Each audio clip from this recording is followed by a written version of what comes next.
In mid-January, we traveled to Argentina and Brazil to learn more about soybean production in two of the world's top three soybean-producing countries. Because the U.S. soybean market is affected by international production, we thought it'd be valuable to see how Argentina and Brazil grow their soybeans. Since then, we've shown you how the two countries dramatically increased their soybean acres, the growing challenges farmers there face, and the difficulties producers encounter in selling their beans and getting them to port. Our last interview from our trip comes from Argentina. Santiago del Solar Dorrego farms more than 30,000 acres across Argentina, a country which harvests about 6 times as many soybeans as corn. If you've watched our coverage up to this point, you've seen Santiago before.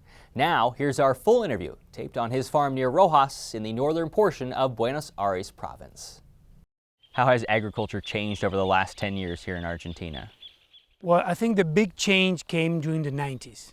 During the 90s, we started with no-till technology. Around here, we had pastures before with feeding cattle with alfalfa pastures.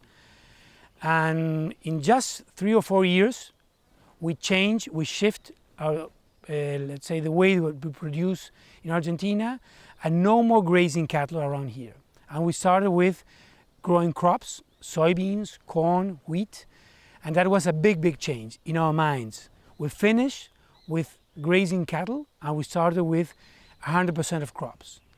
And with the no-till technology came biotechnology, new genetics, new machinery, and our minds changed a lot, and we started producing much more. Is it good, the rise in soybean acres? Is that a good thing, or is there any drawback to it?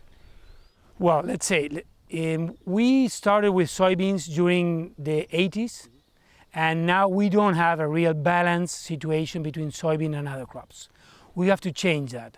But we have some problems. We can explain why we're doing so much and so many hectares of soybeans and less from corn and other.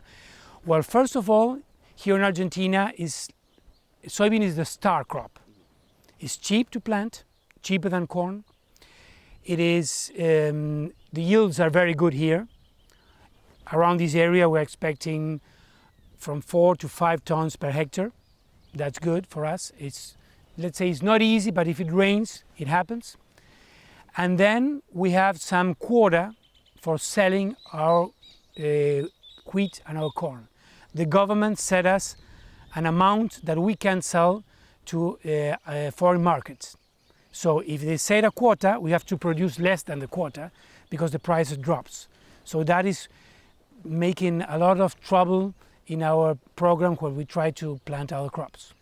The U.S. farmer would look at Argentina and see the export tax on soybeans at 35%, which is a huge chunk out of a farmer's budget. How do you explain the tax and how farmers can still make money with it? Well, the tax, the government says that if they keep a high tax on the soybean, they will help us to have the food for the people is going to be cheaper. That's the way they explain to the people, and people buy it. People buy it. We get angry, because 35% an export tax is something that doesn't happen anywhere in the world. You in America, you have import tax with tea, and made a big revolution because of that. You got really angry about that, because it doesn't happen to have an export or import tax. You have to have an income tax. But we can't explain that to the people in my country. They say it's fair that we pay more taxes than a big corporation, for example.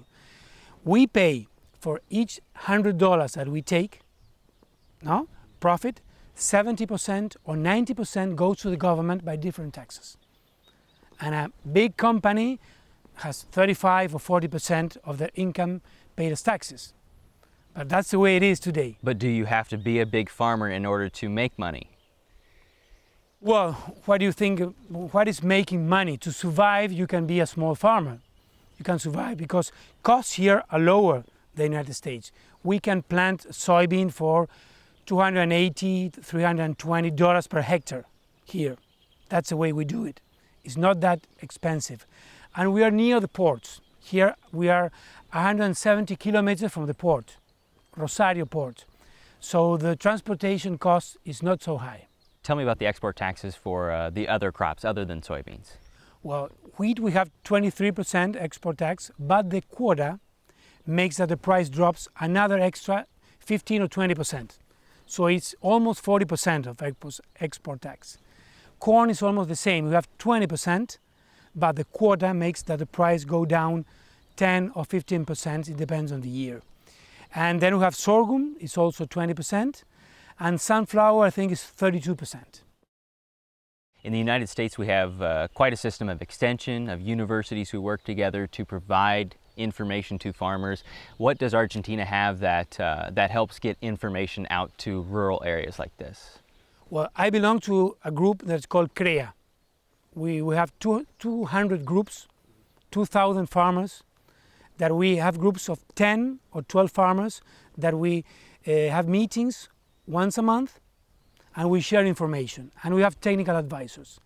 All the information that we get from the CREA groups. It helps us a lot to try new technologies, and the advisors, we pay our own advisors. We like companies, we're friends with companies, but the advisor, we have to pay them ourselves. With new government administration, possibly in the next few years, what do you feel would help farmers the most? What level of change would help farmers? Well, I think that maybe if we change government, things are going to be better. Everybody thinks that. But probably we will have a zero export tax for wheat, maybe corn, sunflower, but not for soybean. Soybean is a lot of money for our government. It's $25 billion, the whole export. And 35% of that is a lot of money. I think they will slow down. Instead of 35%, it's going to be less. And we'll grow a lot in all production because we will expand our crop area. Because we could plant in places that today we just can't because the prices are not enough to plant. Some people would say there's not enough room maybe to expand in Argentina. How are they going to be able to not only find more hectares, but also increase crop yield? Well, sure, we can increase crop yields with technologies, and that's for sure. And also we can increase area. In the north of our country, we have a very big potential. But with today's prices, with the 35% tax on all the things I told you before, it's very difficult for someone that gets less than 2 tons per hectare. There are some regions that they can have 1.5 tons per hectare. And today they're out, they can't produce. And the south and west from Argentina, some dry regions that have some potential to produce with lower yields today, but they can increase tomorrow. But the price is not enough today. If you get the right price, the production will come. Is all business here done in cash? Is there any line of credit that you can get from a bank? Is there any financing that you can get if you are a young farmer to come and start farming, or do you have to have cash? You have to have cash, but banks lend us money. Yes, they do. But, well, they don't lend everybody. You have to have a track record, you have to pay your bills, and also companies, seed companies, input companies, they give us credit.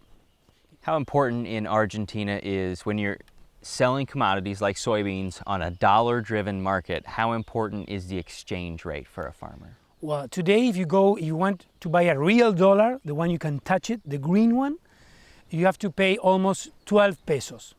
When I sell my soybeans and they say your soybean is worth $300, they pay me 6.6 pesos. So it's almost half. So this can last a lot of time because it's impossible to produce that way. We are getting half the price of the dollar.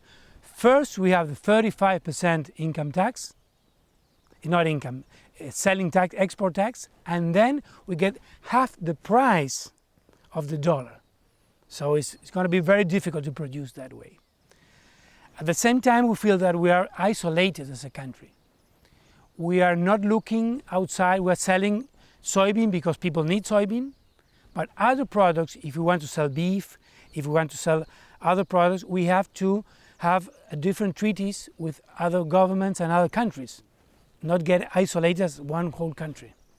Everybody's looking at that all over the world.